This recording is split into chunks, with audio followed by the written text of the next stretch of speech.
నమస్తే అందరికీ. చాలామంది చదువుకున్న వ్యక్తులందరూ మేధావులు మేధావులు మేధావులు చదువుకున్న వ్యక్తులందరూ మేధావులు అనుకుంటారు. చదువుకున్న వ్యక్తులు మేధావులు కాదు.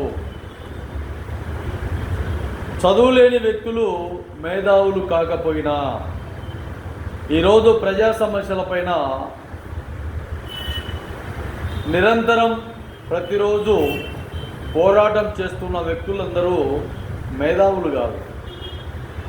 అరాకొరా కొంతవరకు చదువుకునే వ్యక్తులే పోరాటాలకు తెగబడ్డారు, పోరాటాలు చేస్తున్నారు.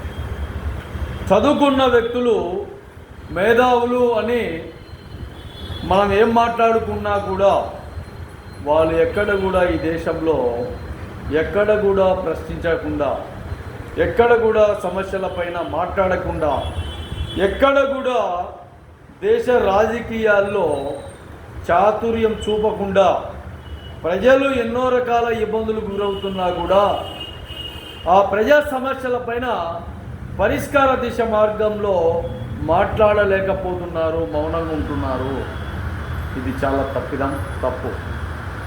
కాబట్టి ప్రతిరోజు అనునిత్యం ప్రజా సమస్యలపైన పోరాడుతున్న వ్యక్తులందరూ మేధావులు కాదు, కొంతవరకు చదువుకున్న వ్యక్తులే.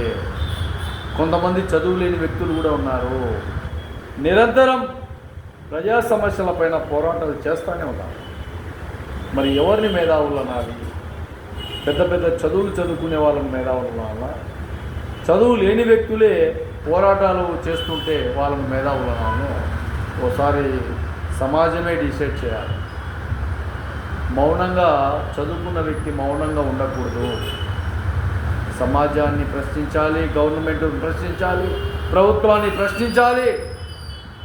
ఎక్కడ ఏ అన్యాయం జరిగినా ఆ